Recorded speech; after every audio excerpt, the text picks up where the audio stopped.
आणि आता एक मोठी बातमी। आज भाजपा आमदार सुरेश धस आणि राष्ट्रवादीचे आमदार धनंजय मुंडे एका व्यासपीठावर येण्याची शक्यता आहे। बीडच्या शिरूरमधील पिंपळनेर गावात भगवानगडाच्या 91व्या नारळी सप्ताहाची आज सांगता होणार आहे। या सप्ताहाच्या सांगता प्रसंगी हे दोन्ही नेते हजेरी लावू शकतात। विशेष म्हणजे या कार्यक्रमाला मनोज जरांगे पाटील हे सुद्धा उपस्थित राहणार आहेत आणि या दोन्ही सप्ताहाच्या सांगता प्रसंगी राजकीय नेते मंडळी उपस्थिती लावत असतात। आता एकमेकांवर आरोप करणारे हे तिन्ही नेते एकत्र येतात का याकडे सगळ्यांचं लक्ष लागलंय।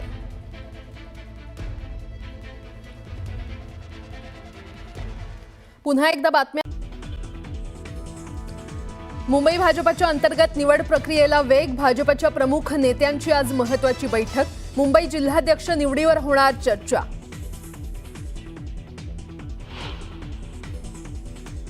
या ढोंगावरती मी लात मारलेली। मी भाजपला सोडला, मी हिंदुत्व नाही सोडलं, मी हिंदुत्व मेलो तरी सोडू शकत नाही।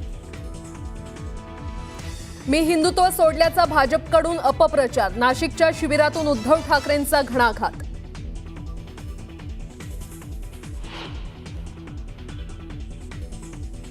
बाळासाहेब असते तर लाथच मारली असती। उद्धव ठाकरेंनी केलेल्या टीकेवरून चंद्रशेखर बावनकुळेंचा पलटवार।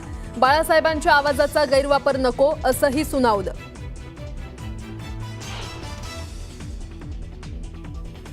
भाजप आमदार सुरेश धस आणि माजी मंत्री धनंजय मुंडे आज एका व्यासपीठावर येण्याची शक्यता। बीडच्या शिरूरमध्ये भगवानगडाच्या सांगता सप्ताहाला लावू शकतात हजेरी।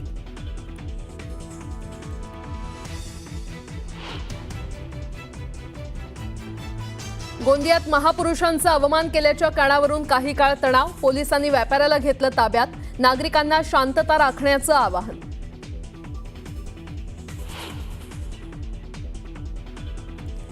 डॉक्टर घैसास यांना पुणे पोलिसांचं संरक्षण। जीवाला धोका असल्याचं कारण देत सुरक्षेची मागणी।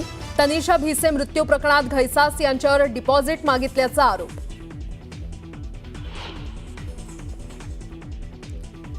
आणि सोन्यानं गाठला आजवरचा उच्चांकी दर। 98,000 रुपयांपर्यंत पोहोचलं सोनं।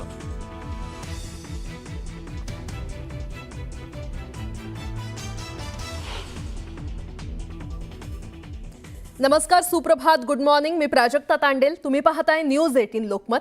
सकाळच्या पहिल्या बातमीपत्रामध्ये आपलं सगळ्यांचं स्वागत। सकाळच्या काही महत्त्वाच्या बातम्या पाहणार आहोत वेगवान स्वरूपात। सुरुवात करूयात। मुंबई भाजपच्या प्रमुख नेत्यांची आज महत्त्वाची बैठक पार पडणार आहे। दादरमधील वसंत स्मृती इथे पार पडणाऱ्या बैठकीसाठी आशिष शेलार आणि मंगल प्रभात लोढार उपस्थित राहणार आहेत। तर मुंबई भाजपच्या जिल्हाध्यक्ष निवडीवर या बैठकीत चर्चा होणार असून येत्या महिन्याभरात मुंबईत देखील संघटनात्मक निवडी होणार आहेत। पंडित पाटील यांच्या भाजप प्रवेशानंतर जयंत पाटलांचा संताप अनावर झाला। ज्यांना मोठं केलं ते खोटे निघाले अशी टीका त्यांनी केली। उघड विरोधक चांगला, मात्र घरातला छुपा विरोधक चांगला नसतो असं पाटील म्हटले।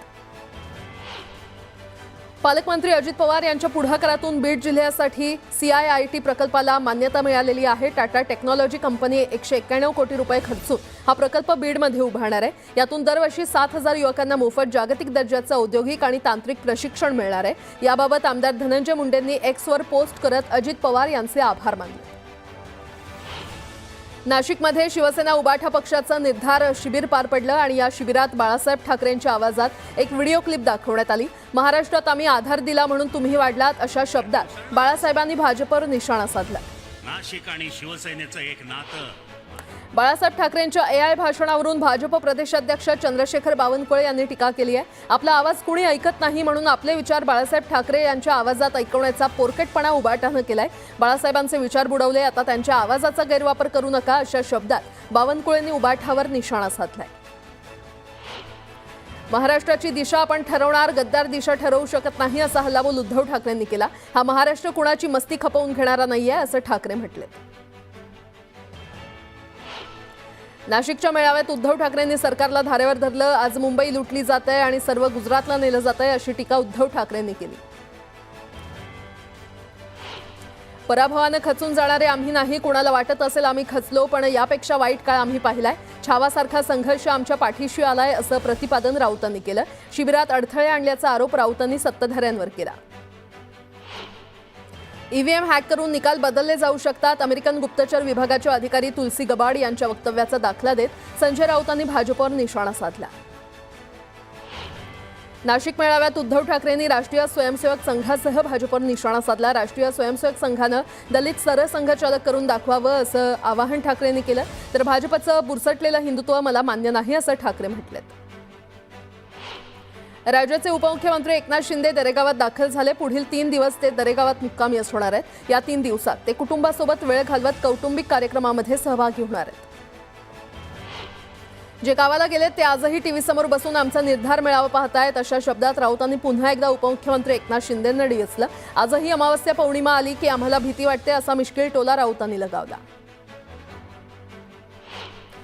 आमचं हिंदुत्व प्रबोधनकार ठाकरेंचं हिंदुत्व आहे। शिवसेनेला हिंदुत्व शिकवण्याची गरज नाहीये असं म्हणत अंबादास दानवेंनी सत्ताधाऱ्यांवर निशाणा साधला। अहिल्यानगरच्या कर्जतमध्ये नगराध्यक्षांविरोधात 17 पैकी 13 नगरसेवकांनी अविश्वास ठराव दाखल केलाय। त्यामुळे उषा राऊत यांचं नगराध्यक्ष पद धोक्यात आलंय। शरद पवारांच्या राष्ट्रवादीला यामुळे मोठा धक्का बसणार आहे। पंडित दीनदयाल उपाध्याय आणि नामदेव ढसाळ यांचं अंत्योदय संदर्भातील विचार जुळत होते असं वक्तव्य मंत्री आशिष शेलार यांनी केलं। त्यांच्या या वक्तव्यानं वादाची शक्यता आहे।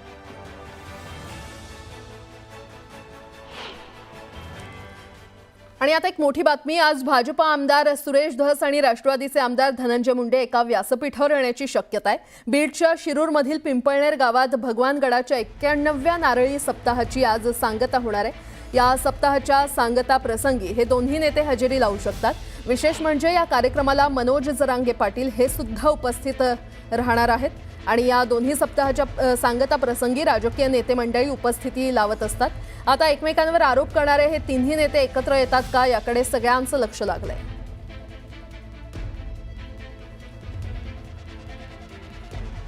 पुन्हा एकदा बातम्या वेगवान स्वरूपात। बीड जिल्हा कारागृहात कैद्यांमध्ये काही दिवसांपूर्वी राडा झाला होता आणि यामुळे जिल्हा कारागृहात नव्यानं 2 तुरुंग अधिकाऱ्यांच्या नेमणुका केल्या। मात्र अवघ्या 8 दिवसातच कारागृह अधीक्षक पदाचा पदभार घेतलेले धनसिंग कवाळे यांची पुन्हा पैठण इथे बदली करण्यात आली आहे। कराडला जेलमध्ये व्हीआयपी सुविधा दिल्याचा आरोप असलेल्या अधिकाऱ्याकडे पुन्हा पदभार देण्यात आलाय आणि याची चर्चा होतीये। छत्तीसगडच्या विजापूर जिल्ह्यातील नेल्सनार भागात स्फोटकांसह 2 जहाल माओवाद्यांसह 22 माओवाद्यांना अटक करण्यात आली आहे। माओवाद्यांकडून मोठ्या हिंसक घातपाताची तयारी सुरू असल्याची माहिती मिळाल्यानंतर संयुक्त अभियान राबवून छत्तीसगड पोलिसांनी ही कारवाई केली आहे। पालघर मनोर मार्गावर वाघोबा घाटात भीषण अपघात झाला। गॅस सिलेंडरची वाहतूक करणाऱ्या भरधाव ट्रकनं कारला जोरदार धडक दिली। या अपघातात कारमधील पती पत्नी जखमी झाल्यात। एअरबॅग उघडल्यानं जीवितहानी टळली। कराड येथील तासवडे MIDCमध्ये बंदी असलेल्या प्लास्टिकच्या पिशव्या तयार करणाऱ्या कंपनीमध्ये प्रदूषण नियंत्रण मंडळानं छापा टाकला। या ठिकाणी नियमांचं उल्लंघन करून प्लास्टिकच्या पिशव्या बनवल्या जात होत्या आणि या छाप्यात सुमारे 4 टन प्लास्टिक पिशव्या जप्त करण्यात आल्या। सांगलीतील मिरज पूर्व, कवठे महाकाळ, तासगाव पूर्व तसंच जत तालुक्याला दुष्काळाची झळ बसू लागले। जत तालुक्यात करेवाडी, अंगलगी, सिंदूर आणि बरजगी या 4 गावांना आणि त्याखालील 30 वाड्या वस्त्यांना टँकरनं पाणीपुरवठा करण्यात येतोय। एकूण 17 गावांमध्ये पाणी टंचाई निर्माण झाली आहे। 17 गावांचा टँकर मागणीचा प्रस्ताव प्रशासनाकडे दिलाय। जळगावच्या नशिराबाद नगरपंचायतीच्या वतीनं सुनस गाव रोडवरील स्मशानभूमी सुशोभीकरणासाठी लाखो रुपयांचा निधी गेल्या काही महिन्यांपूर्वीच खर्च करण्यात आला। मात्र रात्री अंत्यविधी करण्यासाठी गेलेल्या नागरिकांना एकाही विद्युत खांबावर लाईट सुरू नसल्यामुळे संताप उडाला आणि यावेळी नागरिकांनी मोबाईलच्या टॉर्च लावून अंत्यविधी पार पडला। या गैरसोयीमुळे नागरिकांनी संताप व्यक्त केला। जानेवारी ते मार्च या कालावधीमध्ये देशभरातील 8 प्रमुख बाजारपेठांमध्ये घरांची विक्री गेल्या वर्षाच्या तुलनेमध्ये 19% कमी झाली आहे। मालमत्तेच्या वाढत्या किमती आणि मंदावलेल्या वृद्धीमुळे खरेदीदार सावधगिरी बाळगून आहेत। उन्हाच्या तीव्र झळांमुळे विजेच्या मागणीत देखील सातत्यानं वाढ होते। 24 तास गरगरणारे पंखे सतत सुरू असल्यानं घरगुती, औद्योगिक आणि व्यापारी ग्राहकांच्या वीज वापरात 150 मेगावॅटनं वाढ झालेली आहे। तर कृषी पंप वापरात 150 मेगावॅटनं विजेचा वापर वाढलाय आणि त्यामुळे एकूण विजेच्या मागणीमध्ये सुमारे 300 मेगावॅटची वाढ झाली आहे। ठाणे महापालिका क्षेत्रातील विविध भागात उभारण्यात येत असलेल्या कचरा हस्तांतरण केंद्राला विरोध होत असल्यानं कचरा समस्या दिवसेंदिवस जटिल होऊ लागली आणि या समस्येवर मात करण्यासाठी दररोज 100 किलो कचरा निर्माण करणाऱ्या गृहसंकुलांसह आस्थापनांनी आपापल्या आवारातच कचऱ्याची विल्हेवाट करावी असा निर्णय ठाणे पालिकेनं घेतलाय। अंबरनाथ बदलापुरातील अनधिकृत शाळांची यादी जाहीर झाली आहे। यात 6 शाळांचा समावेश आहे। अंबरनाथच्या पंचायत समिती शिक्षण विभागानं ही यादी जाहीर केली असून त्यात विनापरवानगी सुरू असलेल्या 6 शाळांचा समावेश आहे। महागड्या औषधांना पर्याय म्हणून जनऔषधांकडे पाहिलं जातं आणि ही औषधं आता नागरिकांना घरपोच मिळणार आहेत. नागरिकांनी मागणी नोंदवल्यानंतर दवाई इंडियाच्या ई कॉमर्स सेवेद्वारे 60 मिनिटांमध्ये ही औषधं नागरिकांपर्यंत पोहोचवली जाणार आहेत. मिळकत कर भरण्यासाठी नोटिसा बजावून देखील मिळकत कर न भरल्यामुळे जप्त केलेल्या 100 मिळकतींचा पुणे महापालिकेकडून लिलाव केला जाणार आहे. या मिळकती मिळकत कर विभागानं गेल्या वर्षी जप्त केल्या आहेत. राज्यातील शालेय स्तरावरील समित्यांची संख्या कमी करण्यात आली आहे. शाळांमध्ये आता 4 समित्या राहणार आहेत. शाळा स्तरावरील 12 समित्यांचं शालेय व्यवस्थापन समिती, विद्यार्थी सुविधा आणि भौतिक विकसन समितीमध्ये विलीनीकरण करण्यात आलं आणि यामुळे शिक्षकांचा या कामकाजामध्ये जाणारा वेळ वाचणार आहे. सोयाबीनच्या दरात 800 रुपये प्रति क्विंटलनं वाढ झालेली आहे. 3800 रुपये प्रति क्विंटलपर्यंत खाली गेलेले दर आता 4400 ते 4600 रुपयांपर्यंत वाढलेत. बहुतांश शेतकऱ्यांना किमान 5000वर दर जाण्याची अपेक्षा आहे. त्याचा परिणाम अजूनही शेतकऱ्यांच्या घरात सोयाबीन पडून आहे.